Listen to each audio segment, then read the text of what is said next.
Hello everyone, मातृभाषा channel में आपका स्वागत है। मैं बबीता डिमरी। हम पढ़ रहे थे हिंदी व्याकरण का क्रैश कोर्स, जिसमें हम 2 लेसन पढ़ चुके हैं और हम आज अगला लेसन पढ़ेंगे कि व्याकरण किसे कहते हैं। व्याकरण यानी ग्रामर। पिछले लेसन में हमने भाषा के बारे में सारी जानकारी आपको दी थी। अब आज हम पढ़ेंगे नेक्स्ट चैप्टर, व्याकरण यानी ग्रामर किसे कहते हैं। तो आइए पढ़ते हैं। भाषा को व्याकृत करने वाला शास्त्र। व्याकरण क्या है?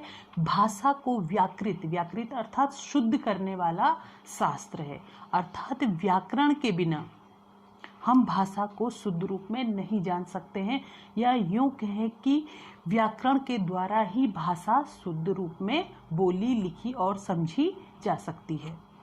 इसकी परिभाषा के आधार पर इसे जानते हैं कि भाषा के नियमों की जानकारी देने वाला शास्त्र। अर्थात किसी भी भाषा को भाषा की श्रेणी में आने के लिए जिन नियमों का पालन करना पड़ता है, उन नियमों की जानकारी देने वाला शास्त्र ही व्याकरण कहलाता है। अर्थात व्याकरण हमें किसी भाषा को शुद्ध बनाने के लिए किन किन नियमों पर चलना पड़ता है, ये सारी जानकारी देता है। आज अब पढ़ते हैं व्याकरण के विभाग, यानी व्याकरण के कौन कौन से वो विभाग हैं जिनके द्वारा व्याकरण के नियमों की हमें जानकारी मिलती है, या व्याकरण को शुद्ध रूप को जानने के लिए हमें किन किन स्टेप से गुजरना पड़ता है। तो आइए पढ़ते हैं। सबसे पहला है वर्ण विचार। वर्ण मैंने आपको बताया था कि हमारे मुख से स्वतंत्र रूप से जो ध्वनि निकलती है, वो ध्वनि ही एक वर्ण का रूप धारण करती है। अर्थात उस ध्वनि को हम जिस वर्ण के द्वारा निर्धारित करते हैं, वही उसका वर्ण चिन्ह होता है। वर्ण विचार में हम क्या क्या जानते हैं? सबसे पहले हम जानते हैं वर्ण किसे कहते हैं, या वर्ण क्या क्या होते हैं। वर्ण के भेद, अर्थात वर्ण का जो विभाजन है वो किस किस रूप में होता है। इन सब की जानकारी हमें वर्ण विचार में मिलती है। वर्ण किसे कहते हैं, वर्ण के भेद क्या रहे, वर्ण का निर्धारण किन किन मापदंडों पर होता है, ये सारी जानकारी हमें कौन देता है? वर्ण विचार। सेकंड आते हैं शब्द विचार। इसमें सबसे पहले हम जानते हैं शब्द किसे कहते हैं। ठीक है, शब्द की उत्पत्ति कैसे हुई है, शब्द के क्या क्या भेद हैं। ये सारी जानकारी जो हम शब्द के बारे में ग्रहण करते हैं, वो हमें किस में मिलती है? शब्द विचार में मिलती है। और उसी तरीके से नेक्स्ट हमारा स्टेप आता है वाक्य विचार। इसमें हम जानते हैं कि वाक्य किसे कहते हैं, वाक्य के भेद क्या क्या हैं, और एक इसमें अलग चीज़ें जो आती है, इससे जो अलग है वो आता है विराम चिन्ह। अर्थात जो हम ये स्टेप बाय स्टेप देख रहे हैं कि सबसे पहले जो ध्वनि हमारे मुख से निकलती है और हम उसके लिए वर्ण निर्धारण करते हैं, तो सबसे पहले हमारा आता है वर्ण से मिलकर बनता है शब्द, और शब्द से मिलकर बनता है वाक्य। तो हम स्टेप बाय स्टेप देखेंगे वर्ण विचार में जो है वर्णों के बारे में सारा, कि वर्ण किसे कहते हैं, वर्ण के भेद क्या है, वर्ण की उत्पत्ति कैसे हुई, ये सारा विचार हम इसमें करेंगे। उसके बाद वर्ण से मिलकर क्या बनता है?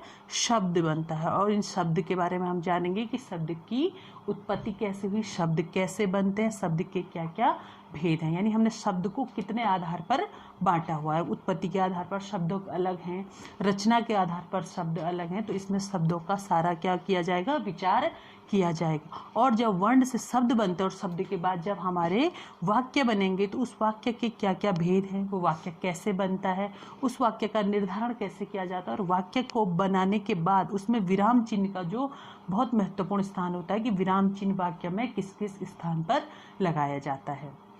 तो ये सारी जानकारी हमने जानी कि व्याकरण किसे। हमारा अगला टॉपिक है भाषा और बोली। भाषा और बोली में गहरा संबंध है। वो कैसे है कि किसी भी क्षेत्रीय भाषा का, यानी किसी भी भाषा का जो क्षेत्रीय रूप है, जो कम स्तर पर बोला जाता है, वो बोली कहलाता है।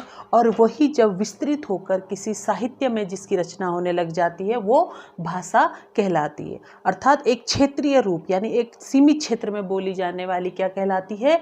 बोली। और उसका एक विस्तृत रूप क्या कहलाता है? भाषा। यही बोली जब एक साहित्यिक भाषा बन जाती है, यानी जिस बोली में साहित्य रचने लग जाता है, तो वही बोली विस्तृत होकर भाषा का रूप ग्रहण कर लेती है। जैसे हम आज देखते हैं कि जो हम हिंदी बोलते हैं वो खड़ी बोली का विस्तृत रूप है, क्योंकि खड़ी बोली इतनी प्रसिद्ध होने लग गई थी, क्योंकि इसी खड़ी बोली में आगे जाके साहित्य रचना हुई। उसी कारण आज खड़ी बोली का जो रूप है हम वो अपनी हिंदी भाषा में देखते हैं। कहा जाता है कोस कोस पर पानी बदले 5 कोस पर बानी, अर्थात प्रत्येक कोस पर पानी में बदलाव आ जाता है और प्रत्येक 5 कोस पर वाणी यानी भाषा में बदलाव आ जाता है। अर्थात हम देखते हैं कि बोली और जो भाषा का है वो संबंध बहुत ही गहरा है। बोली ही आगे जाके भाषा का रूप ग्रहण कर लेती है, लेकिन उसको बोली को भाषा बनने के लिए कुछ शर्तों का पालन करना पड़ता है, कुछ नियमों से बढ़ना पड़ता है, वही इस आगे जाकर भाषा बन जाती है। अब देखते हैं हिंदी की बोलियाँ। हिंदी की बहुत सारी बोलियां हैं जिन्हें कि कुछ उपवर्गों में विभाजित किया गया है। अर्थात जो सारी बोलियां हैं इनको एक क्षेत्र के आधार पर, जिस क्षेत्र में ये बोली जाती है उसके आधार पर इसे उपभाषा में बदला गया है। जैसे पहला है पश्चिमी हिंदी। इसके अंतर्गत हम देखते हैं कौन कौन सी बोलियां आती हैं। ब्रज, कन्नौजी, बुंदेली, बांगरू और खड़ी बोली। देखिए ये क्यों प्रसिद्ध है, क्योंकि इसमें हमारी खड़ी बोली भी आती है, जो आगे जाके हिंदी का ही विस्तृत रूप बन जाता है। तो पश्चिमी हिंदी के अंतर्गत हमने देखा कौन कौन सी बोलियां बोली जाती हैं, वो है ब्रज, कन्नौजी, बुंदेली, बांगरू और खड़ी बोली।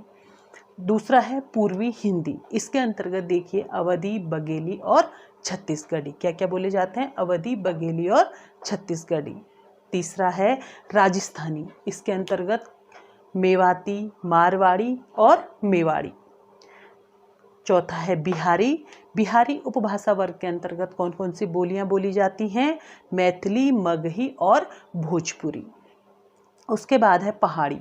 पहाड़ी जो उपवर्ग है उसके अंतर्गत हम देखते हैं कि पहाड़ में 3 टाइप की बोलियां बोली जाती हैं। वो है एक हिमांचली, दूसरा है कुमाऊनी और एक गढ़वाली। तो अभी तक हमने जाना है कि जो भाषा और बोली है उसमें बहुत ही गहरा संबंध है।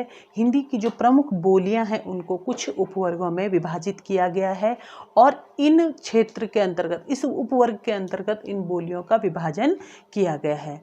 मुझे पूरी आशा है कि आपने इस पाठ को ध्यान से पढ़ा होगा और समझा होगा। धन्यवाद।